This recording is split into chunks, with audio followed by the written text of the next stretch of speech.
Buenos días, ¿se está escuchando ahí?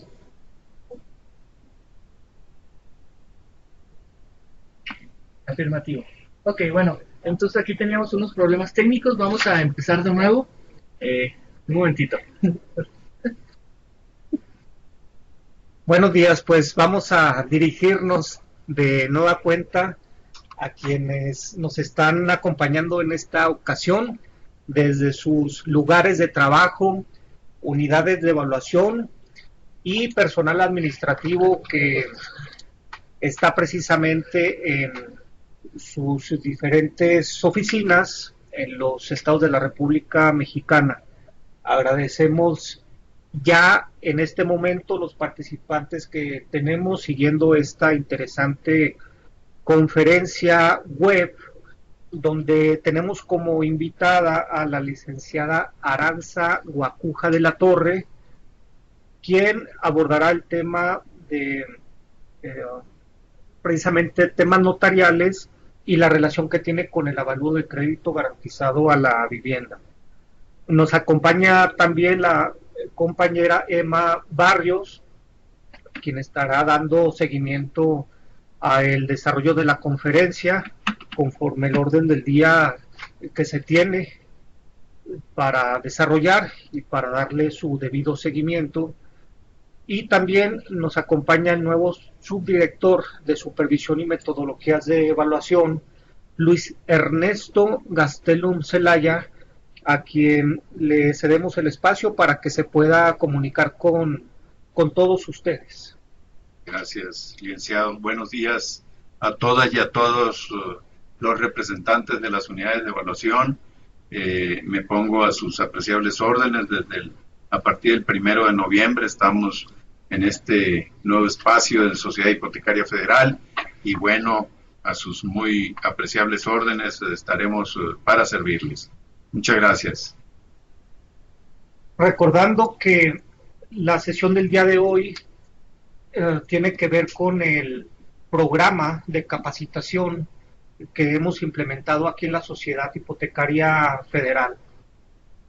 Correspondería este tema tratarlo en el mes de diciembre, pero tanto por las ocupaciones de ustedes como las de nosotros, bueno, estamos cerrando el año precisamente el día de hoy con este tema tan importante del cual se va a hablar en unos momentos.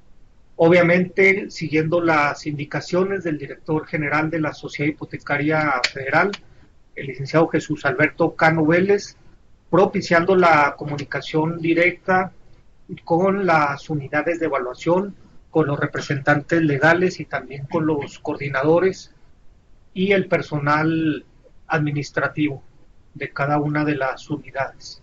Bueno, nos acabamos de saludar el martes pasado con motivo de algunos asuntos que desahogamos, las auditorías y algunos otros proyectos también que tenemos que implementar en el próximo año 2018.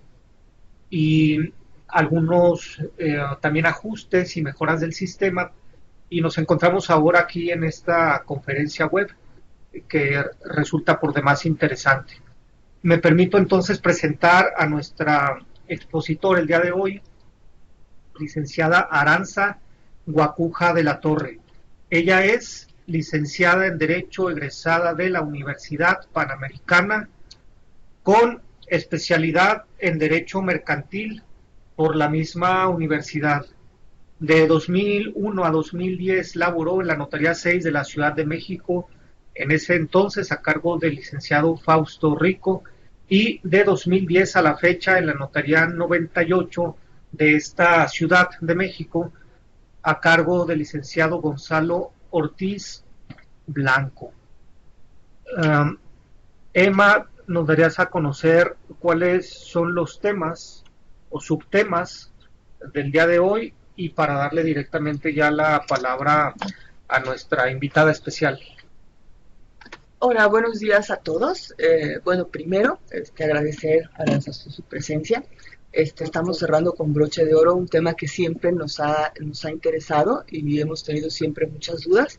Quisiera aterrizar este tema. Nosotros, obviamente, nos dedicamos para avalúos para el crédito garantizado a la vivienda.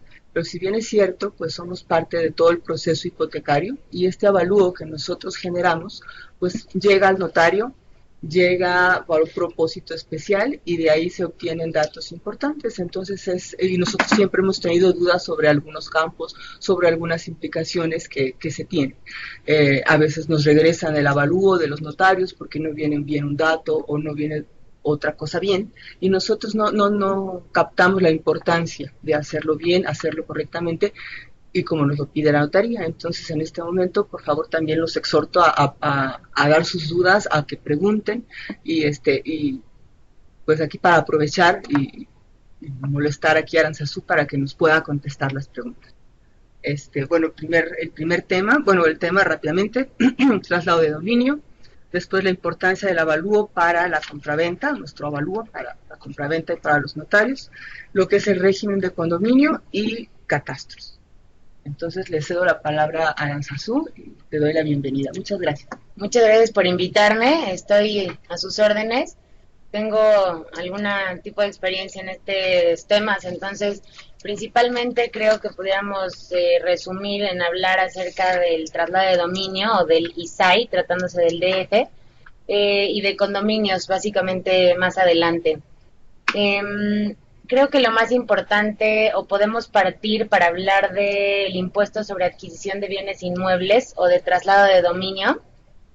En el artículo 115 del Código Fiscal para el DF hablan todos o nos mencionan todos los supuestos de adquisición. Vamos, si quieren, a desmenuzarlos más adelante. Les voy a ir enunciando desde los más sencillos a los que nos enfrentamos todo el tiempo, que son la compraventa, una compraventa con reserva de dominio. Esta compraventa con reserva de dominio es una modalidad o un tipo especial de compraventa en donde pareciera que surten todos los efectos, pero el vendedor se reserva el dominio por alguna causa, normalmente porque no se paga por completo el precio de venta, pero para efectos de nosotros fiscalmente y de nuestro avalúo y de nuestros temas, es una compraventa con reserva de dominio, la equipararíamos a la compraventa y ahorita les voy a decir más adelante por qué. Tenemos también otro tipo de actos que son considerados adquisición, como son las sucesiones, que igual es un tema que ahorita voy a tratar más adelante porque lleva un tratamiento especial. Están las aportaciones a sociedades civiles o mercantiles. Esto es cuando una persona al entrar a una sociedad aporta un inmueble, en este caso esta aportación como cambia de propietario, el titular registral o el propietario en un inicio es una persona física o moral que va a ser accionista de otra, entonces está haciendo ahí una transmisión de dominio, eso también se considera una enajenación. Permutas, no sé si hayan escuchado este término, una permuta es tal cual un intercambio. Yo tengo un depa y te lo cambio por este otro, eso es una permuta. Dice el código que en ese caso se consideran que hay dos adquisiciones. También, por ejemplo, una formalización de contrato privado. En realidad la formalización no es como tal el acto de adquisición, sino tal cual el contrato de compraventa. Cualquier tipo de cesión de derechos también es una adquisición. Una cesión de derechos me refiero a, yo por ejemplo soy compradora en un contrato privado de compra-venta y yo le cedo mis derechos para que ahora el comprador sea otra persona. Esa cesión de derechos también genera impuestos, también se trata de una adquisición. Tratándose igual de esta cesión de derechos, es el mismo caso para unos coherederos. Es decir, yo soy heredera junto con alguien más y yo ya no quiero participar de la herencia, le cedo mis derechos, esa cesión también es una adquisición o una enajenación. Otra manera de adquirir o otro modo de transmitir la propiedad es la dación en pago, en donde si yo tengo una deuda, decido darle en pago un departamento o un inmueble a una persona para con esto extinguir mi deuda. También, por ejemplo, existe un derecho real que se llama usufructo, que este usufructo es derecho a usar y a disfrutar, es decir, más términos generales, a vivir y a rentar la casa o el inmueble. Eso es el usufructo, y cuando yo transmito este usufructo también existe una adquisición, es decir, se generan impuestos, igual que la extinción de este usufructo cuando es de manera voluntaria. Enunciando únicamente también, bueno, la prescripción La prescripción también es un modo de adquirir la propiedad. Hay diversos supuestos acerca o alrededor de los fideicomisos que también son adquisición, que ahorita si quieren también platicamos, al igual que de las sucesiones de los fideicomisos, porque creo que ahí es donde nos podemos encontrar con mayores problemas en relación al avalúo. La disolución de copropiedad, siempre y cuando haya excedencia en esta disolución, es decir, si yo soy propietaria al 50% junto con otra persona que también es propietaria al 50% y en ese terreno hicimos, por ejemplo, 2 casas y yo me voy a aplicar mi casa que vale o que tiene un indiviso del 50% y el otro copropietario también el 50%, en ese caso no hay ninguna excedencia porque yo soy propietaria del 50 y me estoy, digamos, aplicando mi 50. Sin embargo, puedo yo tener un terreno en donde yo soy propietaria del 50 y otra persona también del 50, pero hacemos una casa un poquitito más grande, de tal manera que tenga un indiviso, una por ejemplo del 60% y otra del 40%. En ese caso yo me aplico una casa que tiene el 60%, yo estoy adquiriendo una excedencia del 10% y ese 10% es el que genera impuestos o el que se considera como adquisición. Igualmente, tratándose de adjudicaciones por remate judicial, cuando los bancos o los deudores, más bien dicho, pierden los inmuebles a favor de los bancos y los bancos se adjudican ya sea a favor de sí mismos o a favor de otra persona, en ese caso la adjudicación por remate también se trata de una adquisición, al igual que la fusión y la escisión de sociedades mercantiles. No voy a detenerme tanto en el tema de las sociedades porque es un tema complicado y lo vemos poco, pero me gustaría detenerme sobre todo en el tema de sucesiones y en el tema de fideicomisos. Les platico. Cuando fallece una persona, se tiene que hacer, desde el tema que nos afecta a nosotros, una cosa que se llama adjudicación por herencia, y es ahí donde se genera el impuesto sobre adquisición de bienes inmuebles o donde existe la transmisión de bienes de inmuebles. Tratándose de todos estos supuestos que les platiqué ahorita, compraventas con reserva, donación, sucesiones, aportaciones, permutas, en este tipo de actos siempre se requiere o siempre se considera enajenación.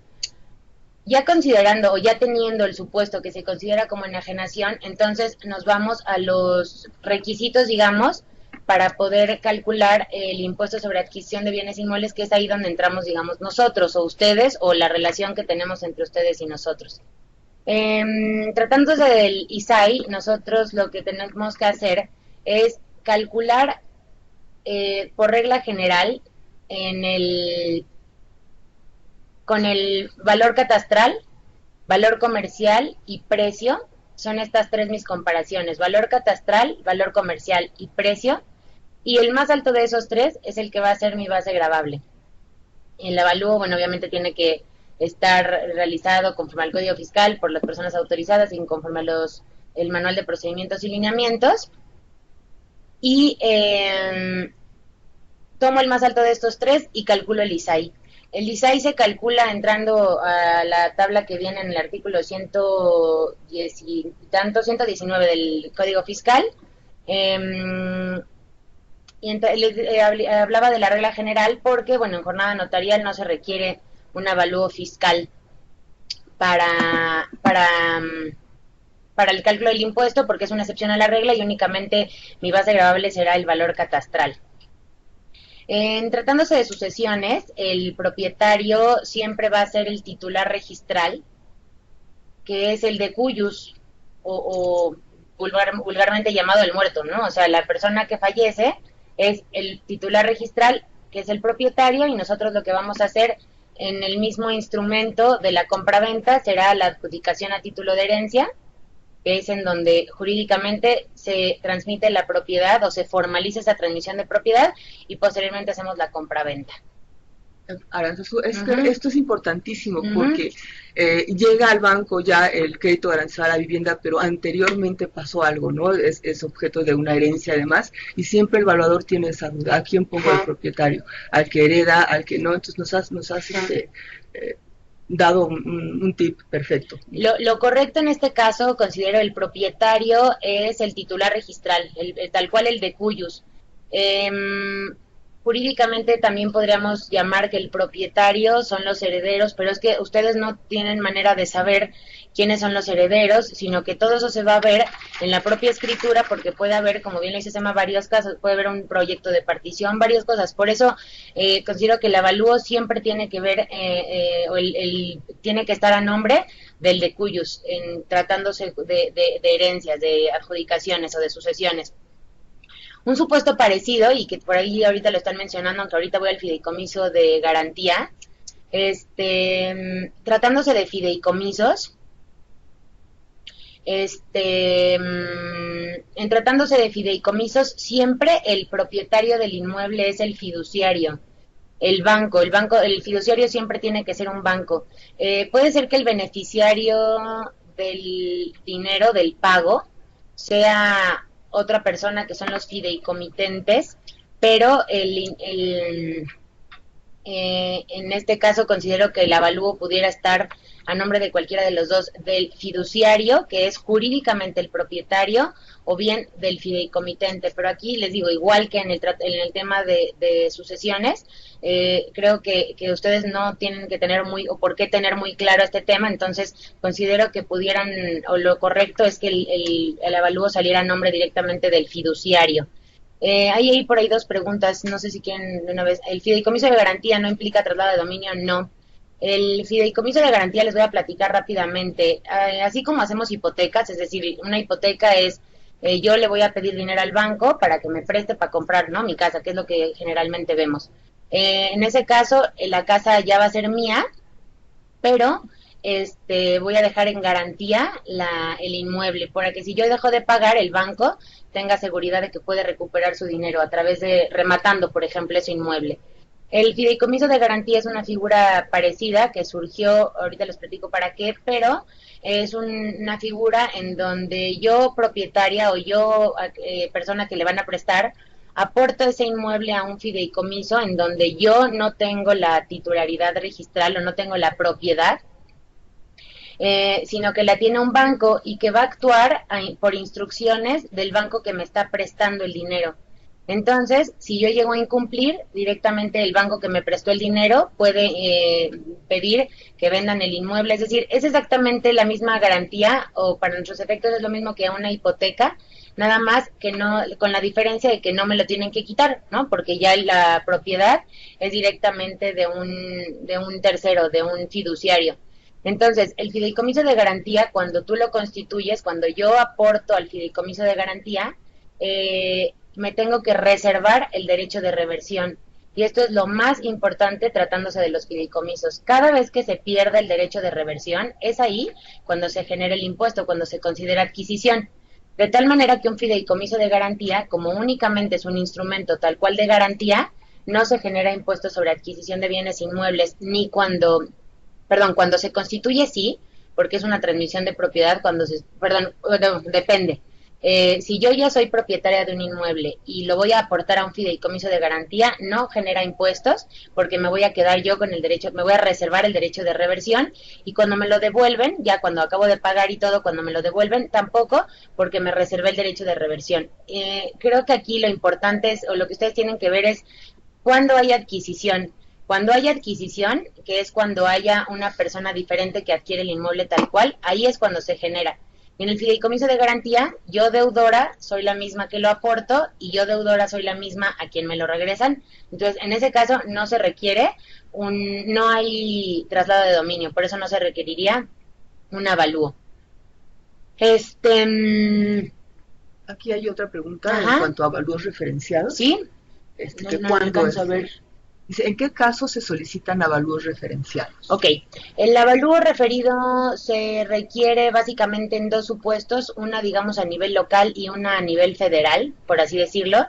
A nivel local, o me refiero para el cálculo de los impuestos locales, cuando tengo una formalización de contrato privado de compraventa, es decir, comparecen ante nosotros los clientes con un contrato privado en donde se firmó, no sé, por ejemplo, en el 90, y quieren que por alguna razón que no se haga la compraventa en este momento, sino que se formalice el contrato privado de compraventa. En ese caso yo tengo que calcular impuestos a la fecha del contrato privado, tengo que actualizarlos y tengo que actualizarlos y recargarlos, perdón.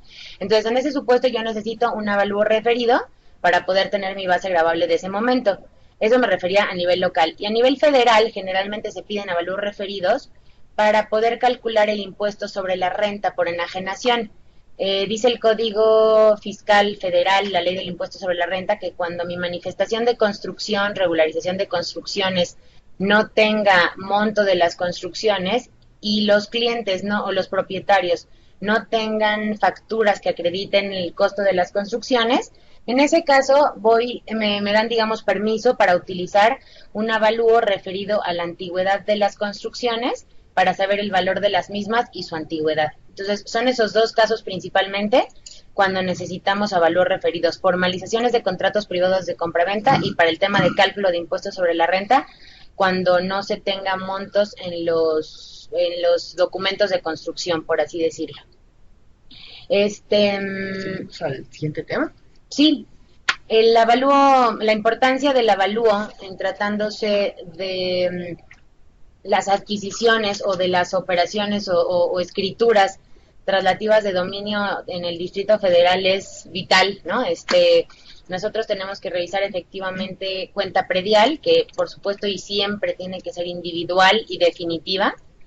Reviso también el propietario, revisamos el uso del inmueble,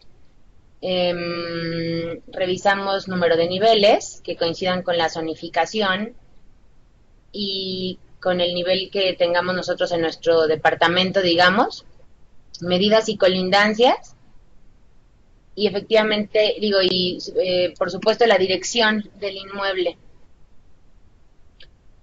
Tratamos, perdóname, es que aquí siempre se desata una polémica debido a que nosotros estamos obligados a seguir una norma, bueno, nosotros, Sociedad Hipotecaria Federal, a seguir una norma del INEGI en cuanto a una dirección como nos lo marca esta autoridad, pero tenemos el problema de que tenemos que capturar 2 veces la dirección, porque el notario nos lo pide de una manera y el INEGI nos lo pide de otra. Entonces, por favor, ¿nos puedes decir la importancia que tiene la dirección que ustedes como notarios piden para nosotros? Ahí les va. Nosotros también nos enfrentamos con muchas broncas en este tema de la dirección, porque traemos también la boleta de agua, que generalmente traía una dirección más actualizada. Traemos comprobantes de domicilio para efectos fiscales, para efectos de la exención del impuesto. Y sin embargo, el problema es que nosotros únicamente podemos basarnos en documentos, tal cual. Es decir, yo necesito poner la dirección tal como aparece en mi título de propiedad, y de ahí cualquier cosa que yo quiera modificar de mi título de propiedad tengo que hacerlo únicamente con una constancia de alineamiento y número oficial.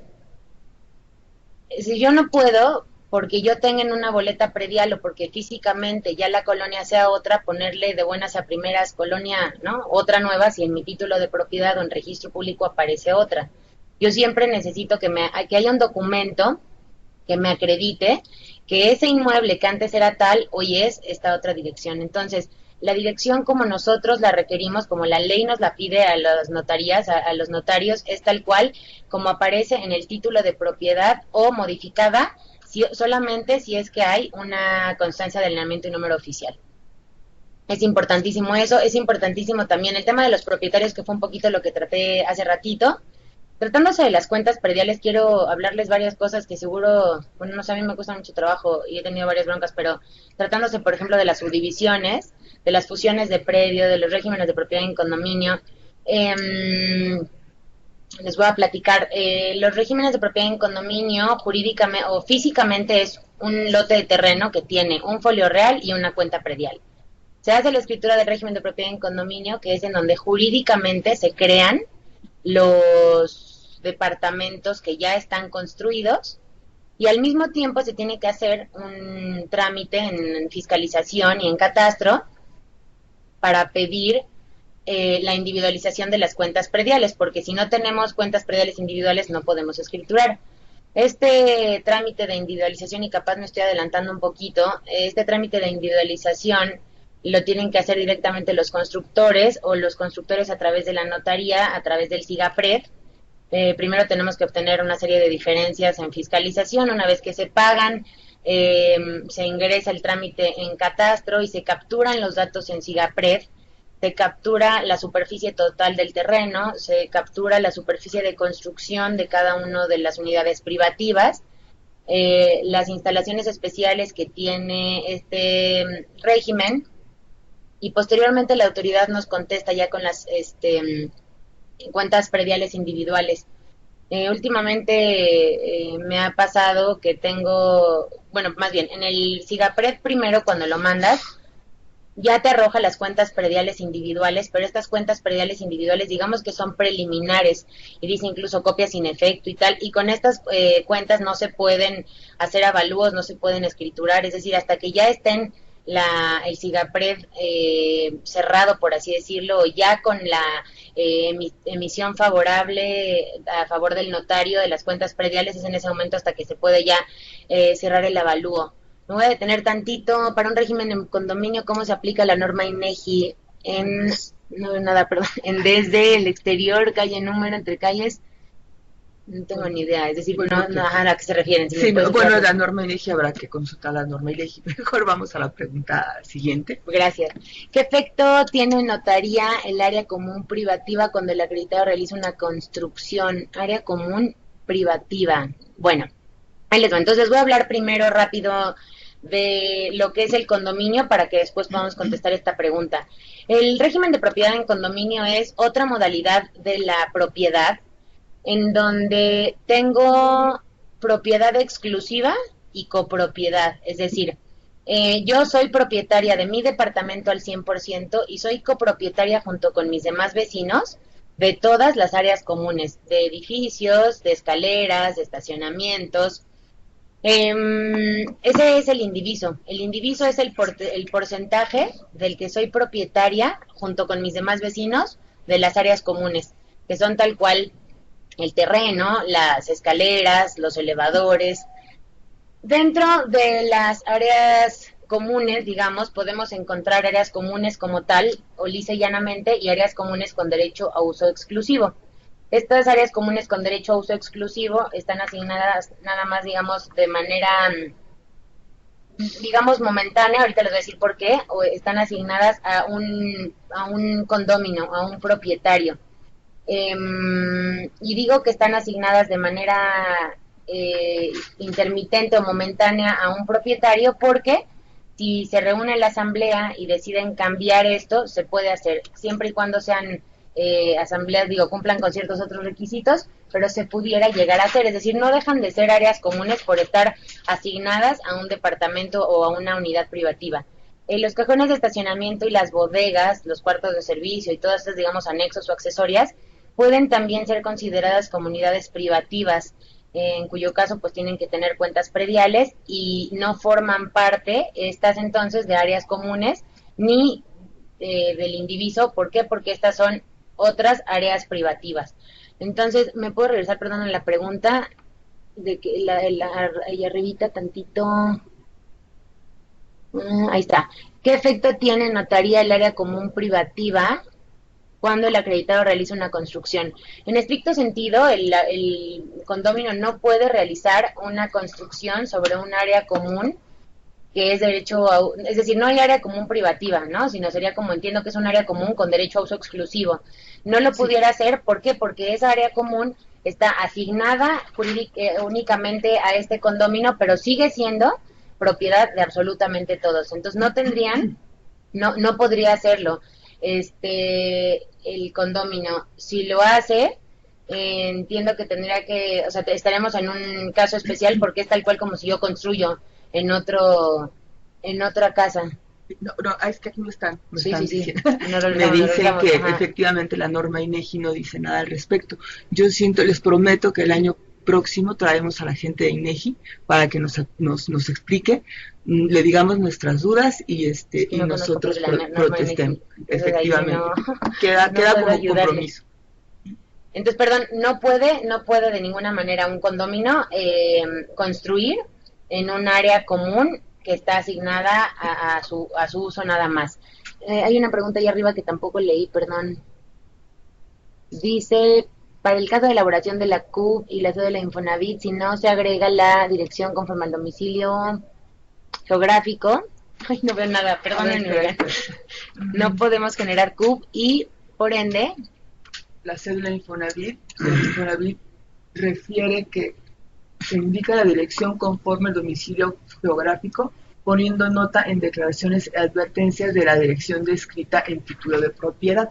Sí, parece que esta institución está requiriendo en el campo dirección conforme a la norma INEGI y en declaraciones y advertencias la dirección que ustedes requieren. Igual a nosotros, es decir, nosotros en tratándose de Infonavit es muy importante. Nosotros cuando llegamos al Infonavit para confirmar y titular una operación, requerimos que todo coincida, que mi constancia de crédito en cofinanciamiento coincida, mi constancia de crédito refleja tal cual entiendo la CUF o su registro, más bien, o la avalúo.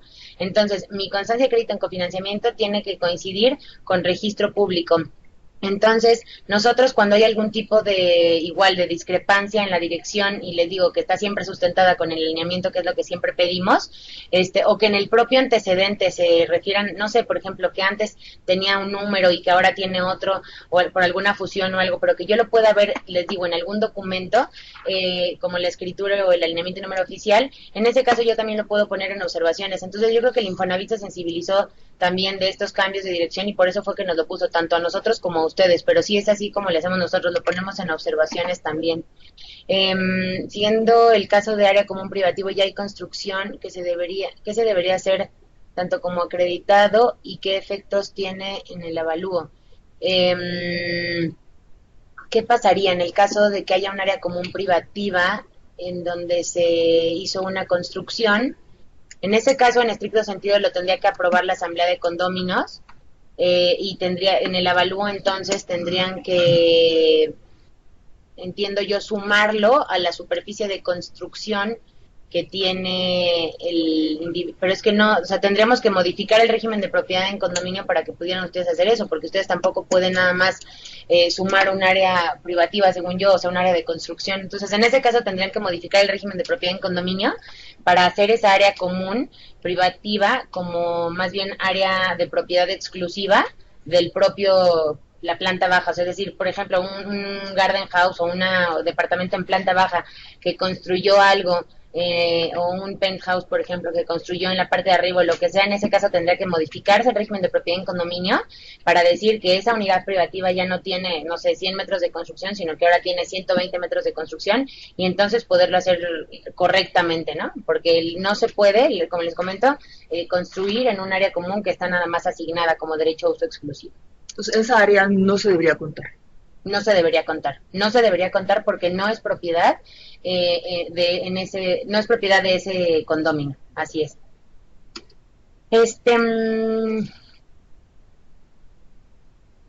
sí, en saco roto o en terreno ajeno, pues más bien déjense ustedes en saco roto, sino en terreno ajeno, ¿no? Porque vino a construir y resulta que como construyó en un terreno en donde Emma, que es propietaria del 101, tiene un indiviso del 10% y yo, Aranza, que soy propietaria del 102, tengo un indiviso del 20%, entonces, pues de esa construcción a mí me toca el 20%, a Emma el 10% y pues a él le tocará también el 10%. O sea, jurídicamente eso es lo que está pasando con esa construcción. Esa construcción está hecha sobre un terreno común y entonces digamos que tiene el mismo tratamiento que unas escaleras, por así decir. Esas escaleras yo soy propietaria junto con mis demás vecinos del X% conforme a mi indiviso, lo mismito en tratándose de su construcción. Aranza, okay. Por ejemplo, entonces no pasa nada cuando yo compro un departamento, por ejemplo, en un multifamiliar muy grande, y me dice que mi departamento tiene uso exclusivo de 2 cajones de estacionamiento, pero no me indica cuáles. Entonces estoy como un tipo Tlatelolco, un tipo multifamiliar, algo muy grande. No se indica no se indica cuál.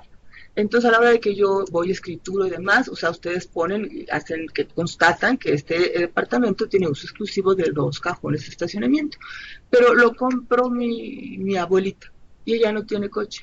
Y entonces el vecino de junto se estaciona ahí junto, nunca le avisan a mi abuelita que tiene derecho a 2 cajones de estacionamiento.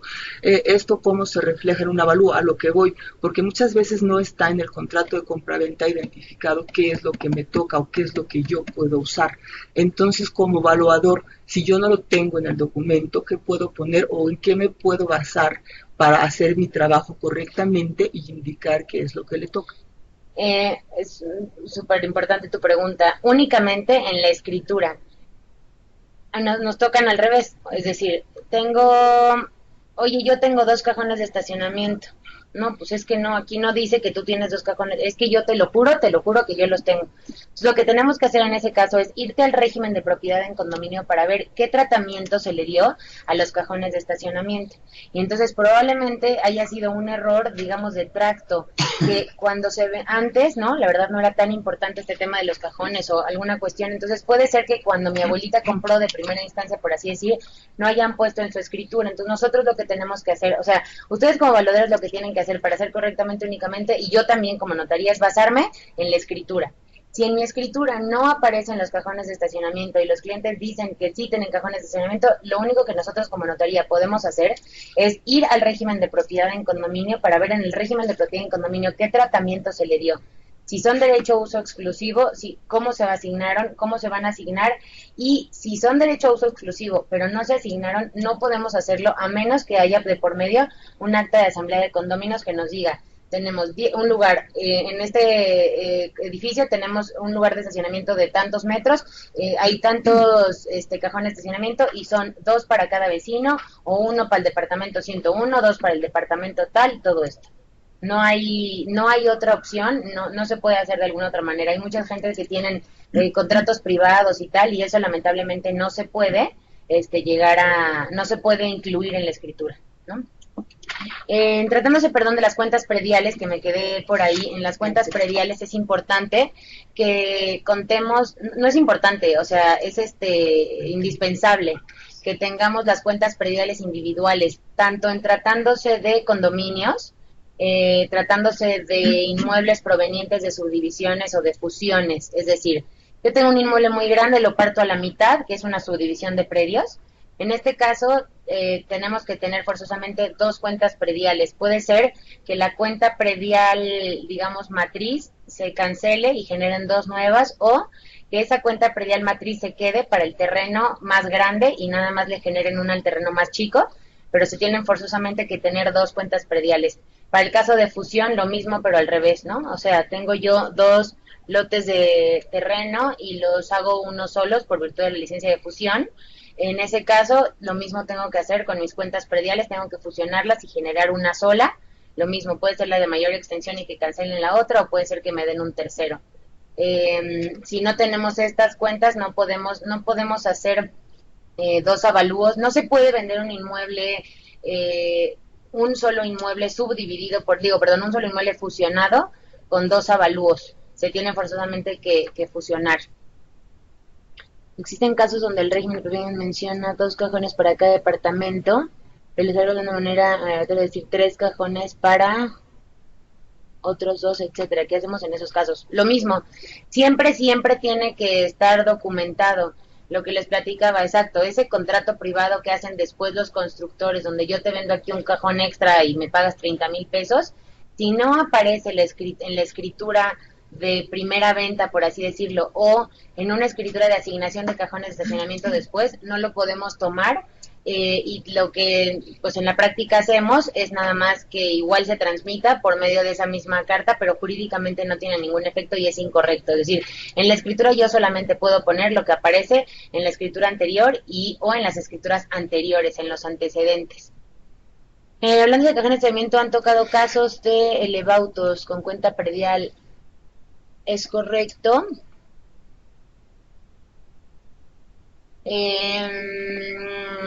Es correcto. La ley de régimen de propiedad en condominio no menciona nada en este sentido, y tal cual es yo creo, como un régimen de propiedad en condominio, es decir, el elevauto pues es aire, tal cual como mi departamento. Entonces pues la verdad no creo que sea lo correcto, pero tampoco jurídicamente es incorrecto que tenga un elevauto una cuenta predial. Entonces sí se puede hacer, o sí se puede tener. Perdón, las cuentas prediales individuales, les platicaba que no se puede hacer con las cuentas estas provisionales que saca la tesorería, es muy importante, hasta no tener las cuentas definitivas. Dirección que observan. Quería también platicarles, perdón. Aquí pusimos. Ahí te va, propietario, ya lo cubrimos, cuenta predial, la dirección, colindancias y orientaciones es muy importante porque en ocasiones hay torres, hay torres idénticas, ¿no? Entonces las colindancias y las medidas son sumamente importantes que la revisemos nosotros, bueno, y ustedes igualmente, porque podemos estar haciendo un avalúo de la torre B, ¿no? Y nosotros estar vendiendo la torre A, entonces eso es súper importante. Quiero mencionarles en relación a Ad Corpus, hay una compraventa Ad Corpus y un compraventa Ad Mesuram. La compraventa Ad Mesuram es comprar conforme a los metros de terreno, es decir, yo te vendo este departamento en $1,000,000 porque tiene 100 metros cuadrados. El metraje del inmueble determina el precio de venta, eso es una compraventa Ad Mesuram. Y la compraventa Ad Corpus es estar comprando tal cual, sin importar si hay diferencia en metraje, es estar comprando tal cual lo que estamos viendo. En realidad, el 90 o el casi 100% de las compraventas son que nosotros vemos, que ustedes ven en sus antecedentes y que nosotros hacemos, son compraventas Ad Corpus, a pesar de que no se diga nada, incluso en la escritura. Únicamente se transcriben las medidas y los linderos en la propia escritura porque la ley del notariado así nos lo pide como medio de identificación del inmueble, pero no, a la notaría no les consta, digamos, que la superficie y los linderos sean eso. Entonces, en realidad todas las compraventas son Ad Corpus, pero eso no es pretexto, digamos, o no es comodín como para poder el avalúo tener diferencias ni de construcción, ni nosotros en registro, ni nada por el estilo. O sea, tiene que coincidir de todas maneras la superficie. Entiendo que físicamente pudiera variar un poco, pero tiene que coincidir con la superficie que existe en registro público a pesar de todo. Quiero hablarles, por último, de algo que no estaba tal cual en el temario, pero creo que es muy importante, porque luego a mí me cuesta mucho trabajo y creo que nos afecta justo a los que estamos aquí sentados. Rápidamente, en el tema del impuesto sobre la renta por adquisición de bienes inmuebles, que es directamente relacionado con el avalúo y el precio de venta, les quiero platicar el impuesto sobre la renta, que hay no hay algún parámetro de porcentaje que pueda darse de tolerancia entre la superficie en el régimen y lo que existe físicamente. Aquí creo que entra tal cual, no nada jurídico ni nada técnico, sino un poco de sentido común. Entiendo que pues 1 o 2 metros nosotros, particularmente en mi trabajo así lo he hecho, ¿no? Hay sentido común tal cual, aunque bueno, jurídicamente no podría haber margen de porcentaje, ¿no? Pero sí un sentido común, pues 1 o 2 metros. Yo tengo que siempre coincidir al 100% con registro público, pero pues físicamente aquí sí no sabría decirles. Perdón, el impuesto sobre la renta les platicaba que siempre grava ganancias. Entonces dice Hacienda que si yo estoy comprando o estoy sacando de mi bolsa 10 pesos para comprar un depa que comercialmente dice el avalúo que vale 100, yo estoy sacando 10 y estoy metiendo a mi bolsa, digamos, 100. Entonces ahí tengo una ganancia muy importante porque hay diferencia entre lo que yo estoy pagando conforme con el avalúo. Hacienda nos permite tener un 10% de margen de diferencia para no causar ISR, y cualquier avalúo que exceda, o cualquier precio de venta, menor en más de un 10% al avalúo, entonces genera impuesto sobre la renta por adquisición de bienes inmuebles, que es 20% directo sobre la diferencia. Por eso cada vez que seguro hacen un avalúo muy alto, se les ponen como locos porque el impuesto sobre la renta por adquisición es altísimo. Entonces, para poder saber el precio de venta, les quiero dar una operación aritmética. avalúo entre 1.10, o sea, el monto del avalúo entre 1.10 es el precio mínimo en el que yo puedo vender para no generar impuestos sobre la renta. Entonces, es importante, digo, no es que ustedes se vayan a ajustar a esto porque ustedes tienen que ajustarse a lo que les dice tesorería y todo esto, pero bueno, que tengan en cuenta cuando tienen sobre todo preventas y esto que ahora se están escriturando, que siempre es donde nos pegan los impuestos sobre las rentas. Entonces, avalúo entre 1.10 es el precio mínimo en el que puedo vender para no generar impuestos sobre la renta.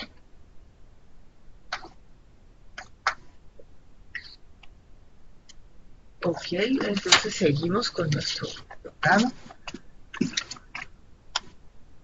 Aquí, el catastro. Nosotros tenemos también pues muchos problemas aquí porque tú debes de saber que esta autoridad pues es a nivel nacional. Entonces pues hay muchos estados, muchas localidades donde no existe esta oficina de catastro. Y pero pues entonces me gustaría que nos dijeras más o menos para qué sirve esta oficina, las obligaciones, la información que recaba y el registro público de la propiedad, que es lo que ustedes verifican. Ok, el registro público de la propiedad ese sí existe en absolutamente todos los estados y tal cual lo que nos indica el registro público es el historial jurídico, por así decir, del inmueble. Todas las transmisiones y todos los actos que han recaído sobre ese inmueble, ventas, hipotecas, todos los actos inscribibles que han, digamos, ocurrido sobre el inmueble, esto es lo que nos comenta. Entonces, principalmente titulares registrales o propietarios y gravámenes es lo que nos proporciona registro público. Y por el otro lado, catastro, tratándose en específico del DF y del Estado de México, y puedo asegurar que en toda la República, lo que catastro los datos que nos da catastro son la superficie física, por así decir, de los inmuebles, la superficie física de los inmuebles, su ubicación geográfica, ¿no? Aunque sea medio un pleonasmo, y el uso que tienen los inmuebles. Entonces, catastro nos da esas tres informaciones que también son determinantes, tanto para mi cálculo de impuestos, para la determinación de mis impuestos, igual para poder hacer mi escritura, porque pues tengo que tener coincidencia entre catastro, registro público y lo que estoy haciendo en la escritura. Básicamente son las obligaciones de catastro y de registro público, que es, entiendo la pregunta, ¿no?, que nos estábamos haciendo. Exacto, sí. Sí. Ahora, regresando un poco a lo anterior, como resumen y como para lo que platícame. Por ejemplo, aquí dices, cuando ustedes verifican la dirección. Entonces, si mi dirección no en la escritura está una dirección. Y yo te presento un alineamiento y número oficial con otra dirección, entonces yo sí la que va a regir es el alineamiento y número oficial. Yo tengo que poner las dos en la escritura porque tengo que acreditar justo esto que les platico del tracto sucesivo.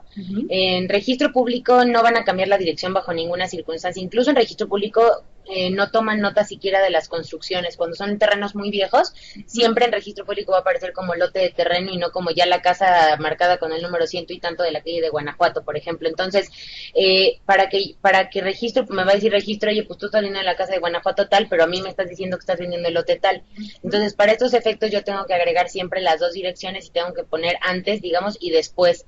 El lote de terreno marcado con el número 4, actualmente 131 de la calle de Guanajuato. Entonces nosotros tenemos que poner siempre las dos direcciones para poder acreditar todo esto. Ok, en ese caso nosotros tendríamos que poner tres, la norma INEGI, el número oficial. Correcto. Y la escritura, exactamente. Sí, creo que lo importante aquí, o como que el resumen, digamos, sería norma INEGI físicamente y escrituras. Y de esa manera, digamos que abarcamos para que no, o sea, para todos los criterios o para todos los campos, ¿no? No como un alias. El alias, eso no existe, perdón, es que no, los alias para los inmuebles no existe. O sea, yo no puedo tener la casa marcada con el número 131, también 133, no, porque o es 131 y antes era 131, o sea, no, las casas, los inmuebles nada más pueden tener un número.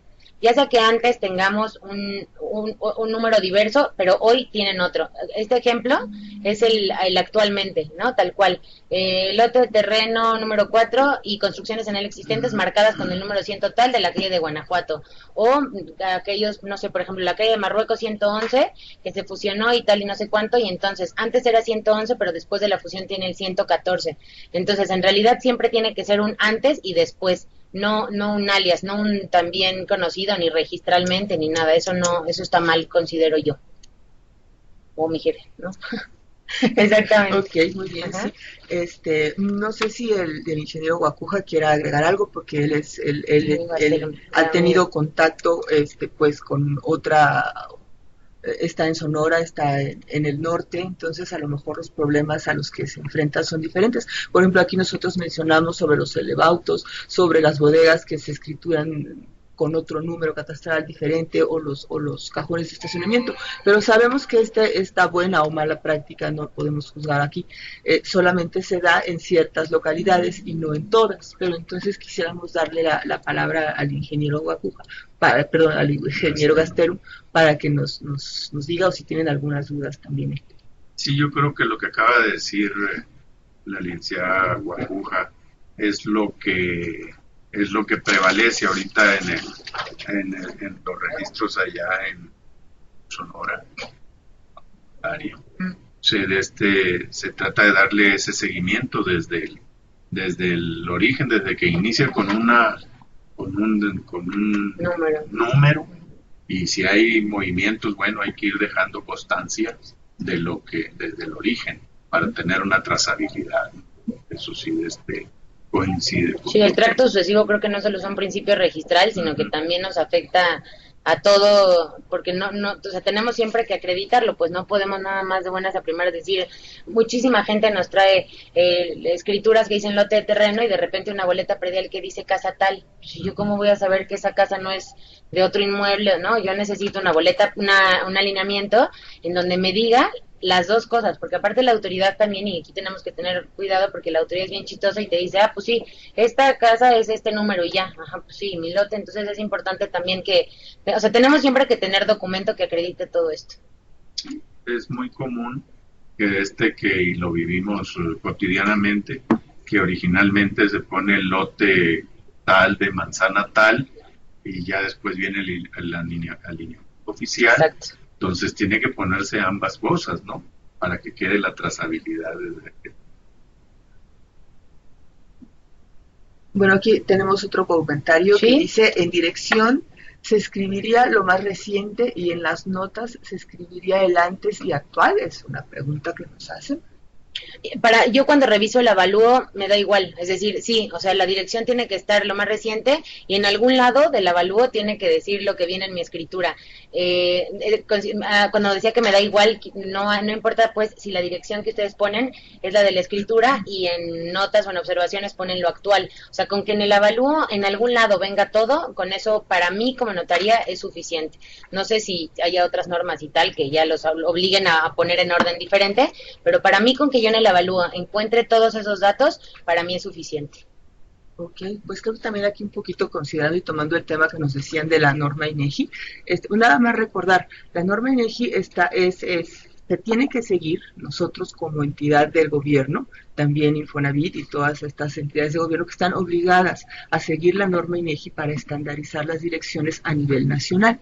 Entonces, por eso están ustedes obligados a poner la dirección norma INEGI en el avalúo, porque estamos realizando una base de datos, unos registros, tanto Infonavit como Fobiste como nosotros estamos obteniendo una base de datos, estamos obligados a tener estas direcciones a través de la norma INEGI. Entonces yo considero que sí, efectivamente, en el campo de dirección debíamos de poner la norma INEGI y en algún lugar del avalúo, como nos indica la licenciada, pues ya lo que está en la escritura. Preguntan que si es para todas las notarías. Son políticas particulares, dice. No, es para todas las notarías, es decir, lo que se usa en mi notaría es lo que dice la ley, entonces debería de utilizarse en todas las demás notarías. Son criterios legales, no criterios, digamos, internos de la notaría. Okay. Aquí hay una pregunta de avalúos y evaluaciones, dice, ¿se refiere al avalúo de crédito o al fiscal?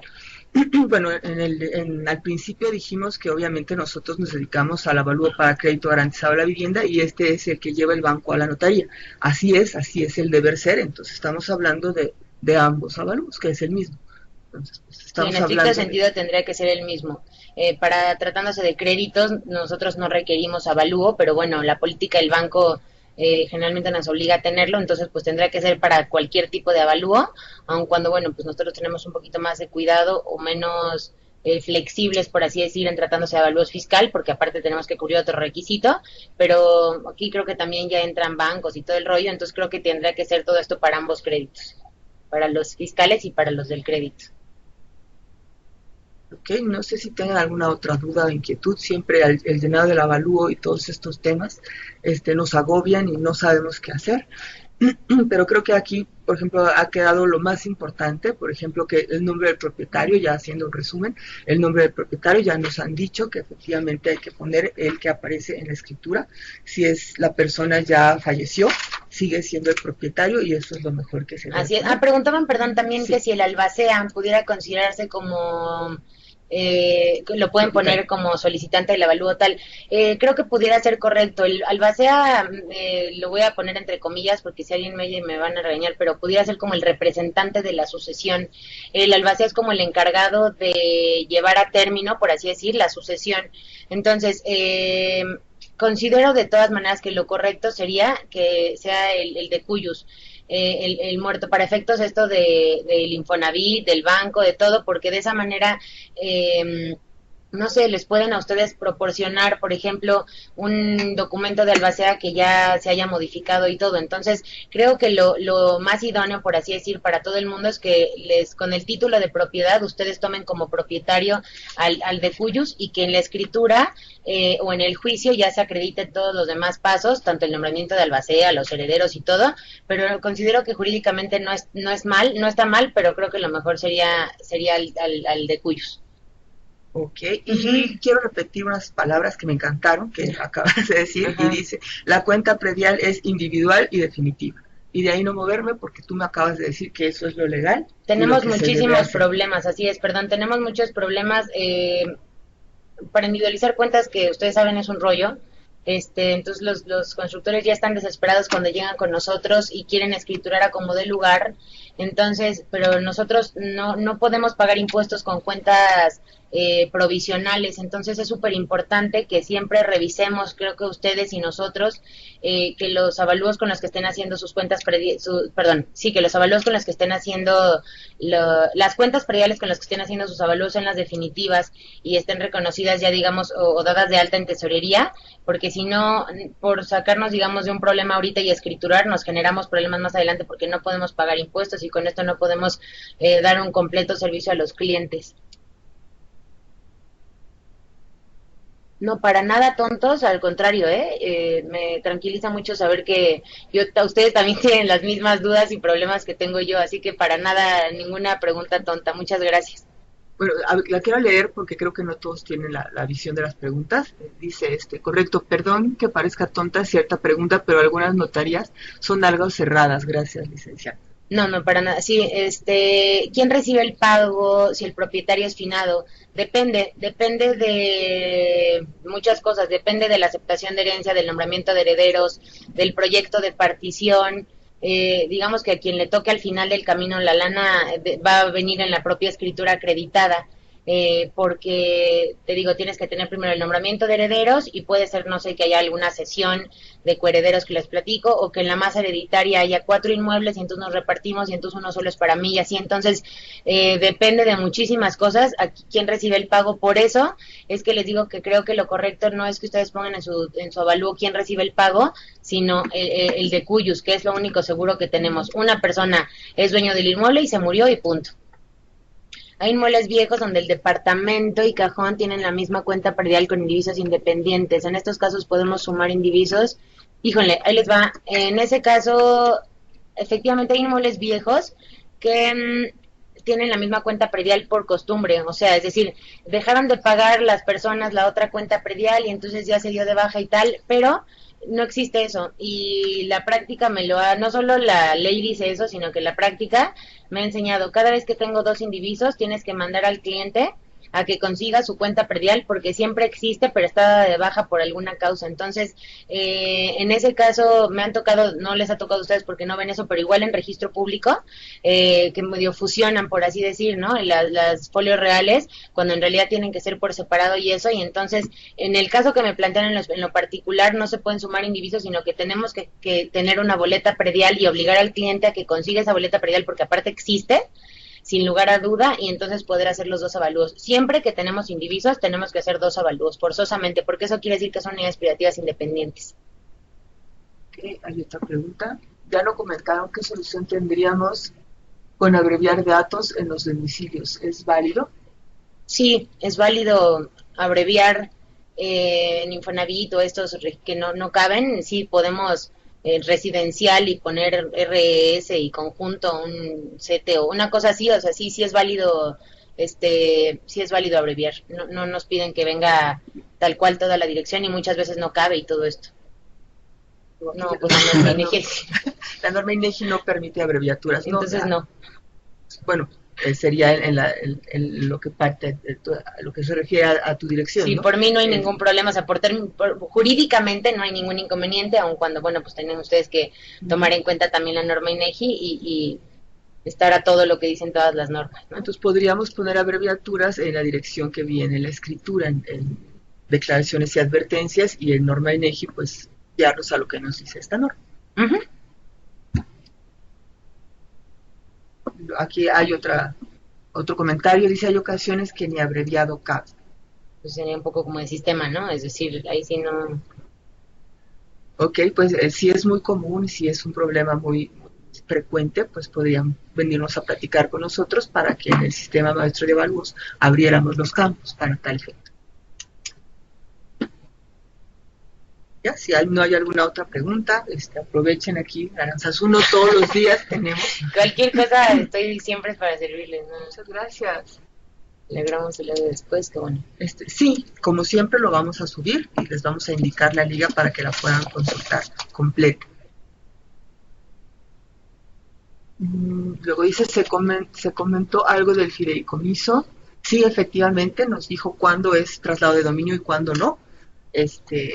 ¿Podrías explicarnos? Claro, rápidamente el fideicomiso, siempre el propietario, en tratándose de fideicomisos, es el fiduciario, el banco, aun cuando correctamente ustedes pueden también poner a un fideicomitente y o fideicomisario, dependiendo de la estructura del propio fideicomiso, como beneficiario o como titular del avalúo. Por eso mismo medio lo equiparé, digamos, al tema de sucesiones, donde ustedes no tienen tal cual por qué saber los términos del fideicomiso, entonces considero que siempre será correcto que pongan como propietario al fiduciario, y de esta manera no habrá ningún error, aun cuando el beneficiario de pago pudiera llegar a ser el fideicomitente o fideicomisario. Hablamos también del fideicomiso de garantía, que no genera impuestos, no se considera como adquisición, ni siquiera se requiere avalúo, y que, digamos, la premisa en tratándose de fideicomisos, porque el fideicomiso es algo muy complicado, pero la premisa tratándose de fideicomisos es, se genera impuesto siempre que de fondo lleve a una adquisición.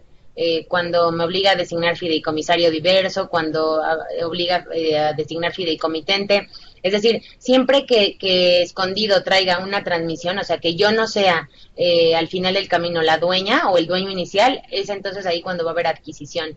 Si va a regresar a mí por alguna causa, entonces no se considera que haya enajenación. Esa es la premisa principal y medio resume, por así decir, todos los supuestos de fideicomiso.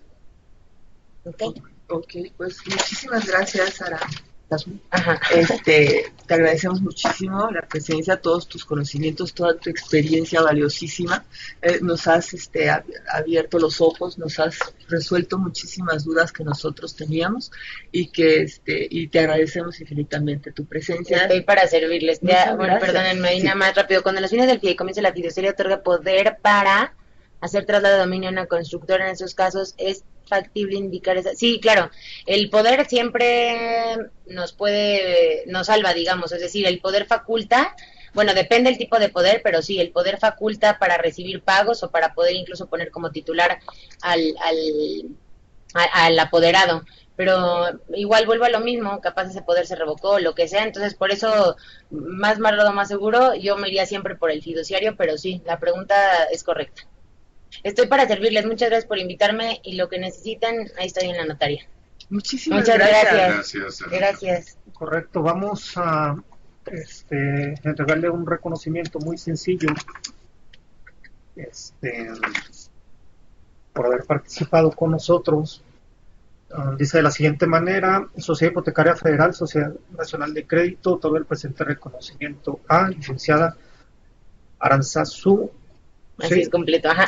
Guacuja de la Torre, por su destacada participación en la conferencia web Temas Notariales y el Avalúo para Crédito Garantizado a la Vivienda, realizado el día 10 de noviembre del año en curso en la Ciudad de México. Firma el ingeniero Luis Ernesto Gastelum Zelaya como su director de supervisión y metodologías de evaluación, y un servidor aquí encargado del área de avalúos de CIF. Les agradezco muchísimo. Haz un aplauso. No, muchas gracias. Estoy para servirles. Muchas gracias. Se lo entregamos. Gracias. Y la invitación está abierta para otra ocasión también, que hubiera algún otro tema Seguro, jurídico que tratar, ¿verdad? debe de haber más, y ya igual yo cualquier cosa les marco. Muchísimas gracias. Muchas gracias. Gracias. Estoy para Hasta luego, servirles. gracias a todos por su atención. Saludos a todos, hasta luego. Hasta luego.